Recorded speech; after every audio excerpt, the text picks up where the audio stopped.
మార్కెట్లో ఇన్వెస్ట్ చేసి మీ డబ్బులు డబుల్ చేసుకోవాలనుకుంటున్నారా? సుందరరామిరెడ్డి గారి సెమినార్ కి అటెండ్ అవ్వండి. నమస్తే సార్. నమస్తే. సార్, ఇండియన్ ఐటీ స్టాక్స్ ఒక్క రోజులోనే 5% డ్రాప్ అవ్వడం చూస్తున్నాం. మరి ఇలా అప్ అండ్ డౌన్ అవుతున్నటువంటి ఈ టైంలో మన వాళ్ళు అక్కడ ఇన్వెస్ట్మెంట్ చేయాలి అని అంటే ఎలా ప్రాసెస్ ఎలా ఉంటుంది, ప్లాన్ ఎలా చేసుకోవాలంటారు? యా, బేసికల్గా లాస్ట్ 2-3 ఇయర్స్ నుంచి కూడా IT too much up and down అవుతూ ఉందండి. ఓన్లీ ఏఐ స్టాక్స్ లేదా సెమీ కండక్టర్స్ లేదా టెలికామ్ ఎక్విప్మెంట్స్ ఇలాంటివే స్ట్రాంగ్ డిమాండ్ ఉంది. అండ్ ప్రోగ్రామింగ్ స్కిల్స్ ద్వారా మనీ మేక్ చేసుకునే కంపెనీస్కి అయితే లేదు. అంటే సింపుల్ చెప్పాలంటే సాఫ్ట్వేర్ కంపెనీస్కి అంత డిమాండ్ ఏం లేదు. నిన్నేం జరిగిందంటే ఎసెన్షియల్ రిజల్ట్స్ వచ్చినాయి. ఎసెన్షియల్ ఏంటంటే ముందు రోజుల్లో ఇన్కమ్ తగ్గబోతుందని వార్నింగ్ ఇచ్చారు. అండ్ గ్రోత్ కూడా ఇంతకుముందు అంటే 4-5% రెవెన్యూ గ్రోత్ని కాస్త ఇప్పుడు వాళ్ళు తగ్గించేసి అంటే 3-4% మధ్య రిస్ట్రిక్ట్ చేశారు. కాబట్టి సిగ్నల్ వెరీ క్లియర్, సాఫ్ట్వేర్ కంపెనీస్కి ఇన్కమ్ తగ్గబోతుంది. అంటే క్లయింట్స్ ఇంతకుముందులాగా బడ్జెట్ ఇచ్చే స్టేజ్లో లేరు, మార్జిన్స్ తగ్గబోతున్నాయి వార్నింగ్ వచ్చిందనమాట. దాంతో రిజల్ట్ వచ్చిన విత్ ఇన్ ద 24 hours కల్లా స్టాక్ అది ఆల్మోస్ట్ 18% డ్రాప్ అయింది. దాని దెబ్బకి వరల్డ్ వైడ్గా ఉన్న సాఫ్ట్వేర్ కంపెనీస్ అన్నీ కూడా డ్రాప్ అయింది. అండ్ ఇండియాలో అయితే -5లో ఓపెన్ అయింది నిన్న. అందుకే నిఫ్టీ కూడా నిన్న -250 and Sensex almost more than 1500 పాయింట్లకు డ్రాప్ అవడం కారణం ఒక ఐటీ సెక్టర్ ఒకటే. అందుకని ఇండియాలో ఇప్పుడు ఐటీ చాలా వీక్గా ఉన్నట్లు లెక్క అనమాట. అందుకని TCS, Infosys, Wipro, frontline stocks అన్నీ కూడా సాఫ్ట్వేర్ కంపెనీస్ కాబట్టి అవి దారుణంగా డ్రాప్ అయినాయి. అయితే ఈ టైంలో ఒకవేళ సాఫ్ట్వేర్లో పెట్టాలని ఎవరైనా అనుకుంటే కనుక బెస్ట్ కంపెనీస్ లేవు అంటే ఉన్నాయండి. సాఫ్ట్వేర్ ఒకటే కాదు కదా ఐటీ అంటే, చాలా ఉన్నాయి దాంట్లో. ఎగ్జాంపుల్ చెప్పాలంటే కోఫోర్స్ కంపెనీ ఇయర్లీ గ్రోత్ 30% ఉంటుంది, sales growth. Coforge one of the best company IT ఏరియాలో. కాకపోతే లార్జ్ క్యాప్ నిఫ్టీ స్టాక్స్ కాదనమాట అది. అండ్ అలాంటి కంపెనీస్ ఉన్నాయండి. కేపీఐటీ కావచ్చు, లేకపోతే ఎల్టీఎం కావచ్చు, లేకపోతే రామ్కో సిస్టమ్స్ కావచ్చు, హెచ్ఆర్ సొల్యూషన్స్ అందించేది, అండ్ రూట్ మొబైల్ కావచ్చు. ఇలాంటివి అంటే నాన్ కోడింగ్తో ఉన్న సాఫ్ట్వేర్ కంపెనీస్ కాకుండా ఉంటే అవి బాగానే ఉంటాయి ఆ స్టాక్స్. కాబట్టి ఎవరైనా ఇన్వెస్ట్మెంట్ చేసుకోవాలనుకుంటే సాఫ్ట్వేర్ కాకుండా మిగతా ఎంటర్ప్రైజ్ సొల్యూషన్స్ అందించాయి, లేదా క్లౌడ్ అందించాయి, లేదా ఆర్టిఫిషియల్ ఇంటెలిజెన్స్కి సపోర్ట్ చేసి ఇలాంటి వాటిలో మనం ఇన్వెస్ట్ చేసుకోవచ్చు.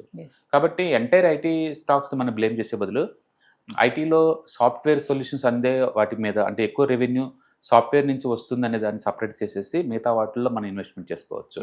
మొత్తానికైతే ఐటీలో ప్రస్తుతానికి ఏంటంటే వరల్డ్ వైడ్గా ఈ సాఫ్ట్వేర్ రంగంలో అప్ అండ్ డౌన్ అవుతుంది. మనం డైరెక్ట్గా సేల్స్ ఫోర్స్ లాంటి కంపెనీసే 60-70% డ్రాప్ అయింది. అందుకని అన్ని సాఫ్ట్వేర్ అందించే కంపెనీస్ అన్నీ డ్రాప్ అవుతున్నాయి. ఇండియా కూడా డ్రాప్ అవుతుంది. కాబట్టి ఇండియాలో ఆర్టిఫిషియల్ ఇంటెలిజెన్స్ స్టాక్స్ లేవు కాబట్టి ఒక ఐటీ మొత్తం కొలాప్స్ అవుతే కనపడుతుంది. మనం 5 years బ్యాక్ చూసుకుంటే కనుక నిఫ్టీలో 16% వెయిటేజ్ ఉండేది ఐటీకి. ఇప్పుడు అది కాదు 8% డ్రాప్ అయింది. బహుశా ముందు రోజుల్లో అది కూడా డ్రాప్ అయ్యే ఛాన్స్ ఎక్కువ ఉంది. ఇప్పటికే కోవిడ్ అప్పుడు 40 PE కమాండ్ చేసిన ఐటీ స్టాక్స్ ఇప్పుడు 13-14 PEకే దొరుకుతున్నాయి. లిటరలీ స్టాక్స్ ఒక 5-6 years నుంచి ఒక డెకేడ్ లోపలికి వెళ్ళిపోయినాయి అన్ని స్టాక్స్ కూడా. కానీ సాఫ్ట్వేర్ సర్వీస్ అందించే కాకుండా మిగతా ఈ క్లౌడ్ కావచ్చు, లేకపోతే ఓసిఎం సాఫ్ట్వేర్లు అందించే companies, okay, and artificial intelligence, enterprise solutions అందించే ఏ కంపెనీస్ అయినా మనం తీసుకోవచ్చు. Example Coforge, KPIT, LTM, Ramco systems, Route Mobile, ఇలాగా నాన్ సాఫ్ట్వేర్ అందించే కంపెనీస్, ఐటీ కంపెనీస్ మనం ఇన్వెస్ట్ చేసుకోవచ్చు. అంటే ఈ టైంలో ఇన్వెస్ట్మెంట్ చేయాలంటే సార్ ఎలాంటి విషయాలన్నింటినీ కూడా మనం పరిగణనకు తీసుకోవాలి? నేను అంటుంది అదే, కొన్ని సెక్టర్స్ చాలా వీక్గా ఉన్నాయి, కొన్ని సెక్టర్స్ చాలా హార్ట్గా ఉన్నాయి. ఈసారి వింత పరిస్థితి ఏంటంటే మామూలుగా అయితే మైక్రో క్యాప్ ఇండెక్స్ చాలా వీక్గా ఉంటుంది. ఈసారి అది ఆల్ టైమ్ హై దాటింది already. Micro cap index all time high దాటింది. నిఫ్టీ సేఫ్టీ అనుకుంటాం, అది ఇంకా ఆల్ టైమ్ హైకి 8% డౌన్లోనే ఉంది. కాబట్టి మనీ మేక్ చేసుకోవాలంటే కొంచెం ఇన్నోవేటివ్గా అండ్ సేల్స్ ప్రాఫిట్ గ్రోత్ ఫాస్ట్గా పెరిగే కంపెనీలు ఇన్వెస్ట్ చేసుకోవడం చాలా బెటర్ అనమాట. అందుకని సెంటిమెంటల్గా వెళ్ళేసి లార్జ్ క్యాప్స్, మంచి కంపెనీలు, సేఫ్టీ అలా అనుకుండా sales growth, revenue growth and profit growth around 20% కన్నా పైన ఉన్న వాటిని పిక్ చేసుకోవడం ద్వారా ఎక్కువ మనీ మేక్ చేసుకోవచ్చు. ఎనీ పాయింట్ ఆఫ్ టైంలో మార్కెట్ ఈవెన్ క్రైసిస్లో కూడా కొన్ని సెక్టర్స్ పాజిటివ్ రిజల్ట్ ఇస్తాయి. మీరు ఏదైతే 1 year హై దగ్గర ఉన్న సెక్టర్స్ ఉంటే అందులో పెట్టుకోవచ్చు. బెస్ట్ ఏంటంటే ఈ టైంలో ఫార్మా, బెస్ట్ సేఫ్టీ సెక్టర్ దాంట్లో పెట్టుకోవచ్చు. మేక్ ఇన్ ఇండియా, ఎక్స్పోర్ట్స్ పెరుగుతున్నాయి. రేపు జూలై 18th నుంచి మనకి బ్రిటన్ తోటి ఫ్రీ ట్రేడ్ అగ్రిమెంట్ లైవ్లోకి వచ్చేస్తుంది. కాబట్టి అక్కడ మనం ఎక్స్పోర్ట్ చేసి తీసుకోవచ్చు. లైక్ టెక్స్టైల్స్ ఇంతకుముందు మనకి 15% దాకా ట్యాక్స్లు ఉన్నాయి, ఇప్పుడు 0 అవుతుంది అవి. అంటే ఫ్రోజన్ ఫుడ్స్ ఇంతకుముందు 25 దాకా ఉండేది, ఇప్పుడు 0 ట్యాక్స్లు అవుతున్నాయి. అట్లా చాలా కంపెనీస్ మనం ఏదైతే లండన్కి ఎక్స్పోర్ట్ చేస్తామో యునైటెడ్ కింగ్డమ్కి, అవన్నిటి మనం చూసుకోవచ్చు. ఎందుకంటే జీరో ట్యాక్స్‌లు ఇప్పటి నుంచి. Yes. రేపు నెక్స్ట్ మంత్ 18థ్ నుంచి. కాబట్టి నెక్స్ట్ మంత్ నుంచి మార్కెట్ బాగా పుంజుకునే ఛాన్స్ ఎక్కువ ఉంది. అండ్ రెండోది ఇండియాలో ఇప్పుడు రూపీ కొంచెం స్ట్రాంగ్ అవుతుంది కాబట్టి అండ్ ఆయిల్ రేట్ బాగా డ్రాప్ అయింది. ఇప్పుడు బిలో $85 వచ్చింది పర్ బ్యారెల్ 120 నుంచి. కాబట్టి అటు ఆయిల్ ప్రైస్ డ్రాప్ అవుతుంది అండ్ ఇటు రూపీ స్ట్రాంగ్ అవుతుంది కాబట్టి India is very good position. కాబట్టి మార్కెట్ మళ్ళీ ఆల్ టైమ్ హైకి వెళ్ళే ఛాన్స్ ఎక్కువ ఉంది. కాబట్టి ఈ టైంలో మనం ఫండమెంటల్ సౌండ్ అంటే మోర్ దెన్ 20-25% గ్రోత్ ఉన్నట్టు చూసి పెట్టుకోవచ్చు.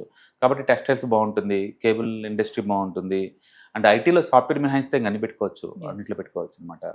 బెస్ట్ ఏంటంటే ఇండివిజువల్ స్టాక్స్ కన్నా కూడా ఈటీఎఫ్స్, మ్యూచువల్ ఫండ్స్ ఇలాంటి వాటిలో పెట్టుకోవడం ద్వారా మనం రిస్క్ని ఈజీగా మేనేజ్ చేసుకోవచ్చు అనమాట. Thank you. Hi, one day class room ఎన్విరాన్మెంట్లో ఆఫ్లైన్ వెబినార్ జరగబోతుంది. అండ్ ఇంట్రెస్ట్ ఉన్న పార్టిసిపెంట్స్ ఈ కింద స్క్రోల్ అవుతున్న నెంబర్కి రింగ్ చేసుకొని సీట్ బుక్ చేసుకోండి. దీంట్లో ETFs, index funds and mutual funds మీద completely and hand holding experience మీకు ప్రొవైడ్ చేయబడుతుంది. దీని ద్వారా ఏంటంటే మనం ఎసెట్స్ని స్టాక్ మార్కెట్లో ఎలా మేనేజ్ చేసుకోవాలి, ఎలా గ్రో చేసుకోవాలి, ఎలా ప్రొడక్ట్ చేసుకోవాలో అంటే ప్రాక్టికల్గా నేర్చుకుంటారు. కాబట్టి ఇంట్రెస్ట్ ఉన్న పార్టిసిపెంట్స్ కింద స్క్రోల్ అవుతున్న నెంబర్కి పింగ్ చేసి సీటు రిజర్వ్ చేసుకోండి. Thank you.